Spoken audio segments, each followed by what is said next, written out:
Olá, galerinha linda! Vamos para mais uma aula de literatura do terceiro ano do ensino médio. Hoje nós vamos falar sobre a terceira geração modernista. E logo aí você já tem aí 6 dos representantes dessa geração aí, a geração de 45. Guimarães Rosa, Clarice Lispector, João Cabral de Melo Neto, Ariano Suassuna, Mário Quintana e Lígia Fagundes Telles. Bom, mas o que foi essa geração? O que ela estava engajada? Então, a geração também conhecida como geração de 45 é a terceira fase do modernismo, ou, como para alguns críticos literários, a fase pós-modernista, que representa o último momento do movimento modernista no Brasil. Ela também é chamada, como já falei, de geração de 45. Essa última fase começa em 1945 e se estende até 1980.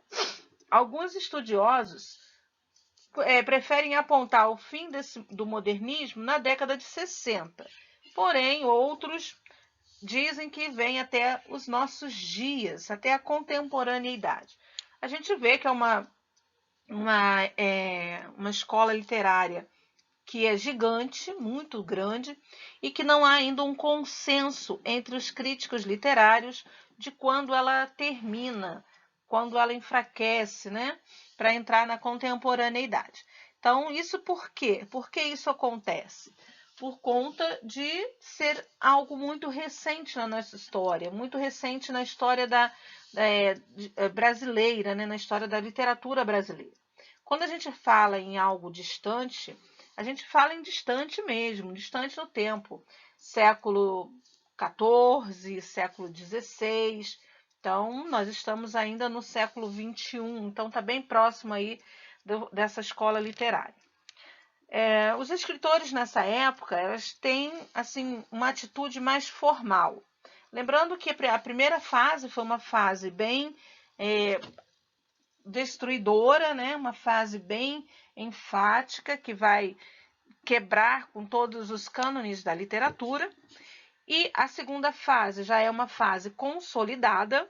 E essa terceira fase não tem tanto compromisso com a consolidação dos pensamentos do modernismo.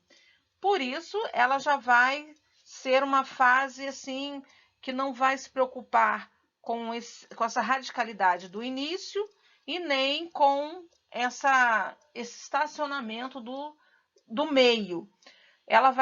Aí ela já vai estar em oposição a esse espírito radical, contestador e de liberdade.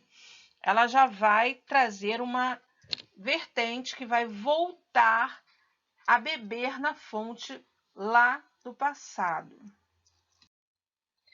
O que nós temos aí quanto ao contexto histórico? Nós temos aí três imagens, uma de um protesto, outra de um recorte de jornal, dizendo que a guerra acabou, e aí a posse de Juscelino Kubitschek. Nós estamos aí numa fase de redemocratização do Brasil. Mas nós vamos ver aí um contexto histórico de uma forma mais geral. O que a gente tem aí? Não é um período tão conturbado quanto os períodos passados, em relação às outras gerações, claro. No Brasil, a redemocratização do país e a era Vargas.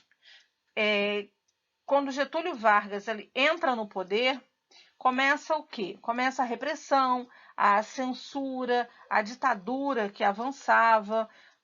Aí nós vamos ter, dentro ali dos meios políticos, algo um pouco mais conturbado, sim. Em nível mundial, em 45 termina, é o fim da Segunda Guerra Mundial e fim do sistema nazista. Estão aí finalizando isso aí, Mas também, em nível mundial, acontece a Guerra Fria, que vocês já devem ter estudado isso aí em história, geografia, que é entre os Estados Unidos e a União Soviética, e a corrida armamentista. Já o movimento moderno, ele buscava o quê? Criticar a sociedade. Nós temos aí algo que parecia não ser tão conturbado, porém né, mexe com os autores desta época, que ao mesmo tempo que se distanciava da arte acadêmica, eles criticavam essa sociedade. Então aí isso tudo aí vai trazer à tona, né, mais uma vez, o folclore brasileiro, o regionalismo e os múltiplos subjetivismos, né? Vai ser algo voltado para o eu, né? O eu mais íntimo. As características dessa fase, né? Academicismo, ou seja, o retorno às formas formais, passadismo, retorno ao passado, oposição à liberdade formal, aí já volta aí as métricas com João Cabral de Melo Neto, experimentações artísticas, que é a ficção experimental, realismo fantástico, retorno à forma poética, né? Acabei de falar isso agora, influência do parnasianismo e simbolismo, inovações linguísticas e metalinguagem, regionalismo, temática social e humana e a linguagem mais objetiva. Nós vamos ter aí uma ênfase na prosa. Então, nós vamos ter 3 tipos de prosa. A prosa urbana, que a principal característica, claro, é a ambientação nos espaços da cidade, em detrimento do campo e do espaço agrário. E nessa prosa destaca-se aí Lígia Fagundes Telles. Nós vamos ter a prosa regionalista, destacada aí com Guimarães Rosa, né, que uma das grandes vertentes é o aspecto do campo, a vida agrária, a fala coloquial e regionalista. E a prosa intimista, que é aquela que explora o psicológico do personagem, né, com temas humanos. Como grande representante aí nós temos Clarice Lispector, que ela vai trazer essa subjetividade e a exploração psicológica dos seus personagens. Aí uma obra dela, um fragmento, e eu gosto muito de citar A Hora da Estrela, também de Clarice Lispector, que traz um caráter intimista muito grande na personagem Macabeia. Também Lígia Fagundes Telles se destaca nesta prosa. Nós vamos ver agora alguns autores e suas obras. João Cabral de Melo Neto, conhecido como poeta engenheiro, ele reconstrói a poesia com um rigor estético. Uma das suas principais é Morte e Vida Severina, de 1955. Recomendo a todos que leiam pelo menos um fragmento e a análise dela. É um poema maravilhoso. Clarice Lispector, que vai explorar o caráter lírico e intimista. Aí tem algumas de suas obras, eu vou destacar entre elas A Hora da Estrela, onde Macabeia é explorada, Macabeia sofre, é uma nordestina que vem para a região sudeste, é muito interessante. João Guimarães Rosa vai se destacar aí com ambientação no sertão.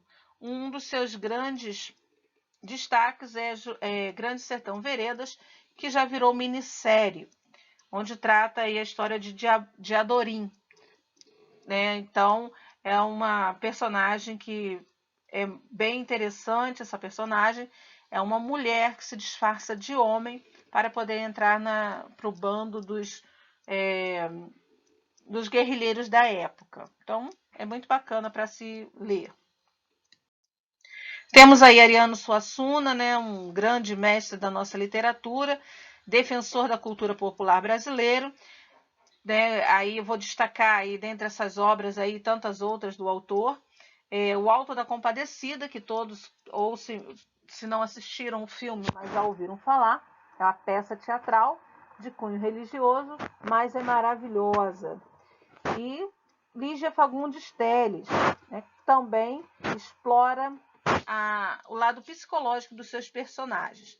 Aí nós temos Ciranda de Pedra, Verão no Aquário e Antes do Baile Verde. As Meninas são algumas de suas obras principais. Também nós não tivemos só prosa nessa geração, tivemos aí a poesia, que ela vai ser também bem colocada. ela vai retomar aos moldes parnasianos. Então, os poetas dessa época, né, da geração de 45, são chamados neoparnasianos, ou seja, eles retomam toda a estética parnasiana. Tem o quê? A preocupação com a estética, a metrificação e versificação, a busca da perfeição e o culto à forma. Então, eles retomam toda a cultura, toda a forma estética do parnasianismo, algo que os primeiros modernistas ridicularizaram lá na Semana de Arte Moderna, principalmente com aquele poema Os Sapos, de Manuel Bandeira. Espero que vocês tenham gostado, tenham conseguido entender. Deixem os seus comentários para que tenham feedback, curtam o canal, se inscrevam aí no canal, curtam o vídeo e até a próxima aula.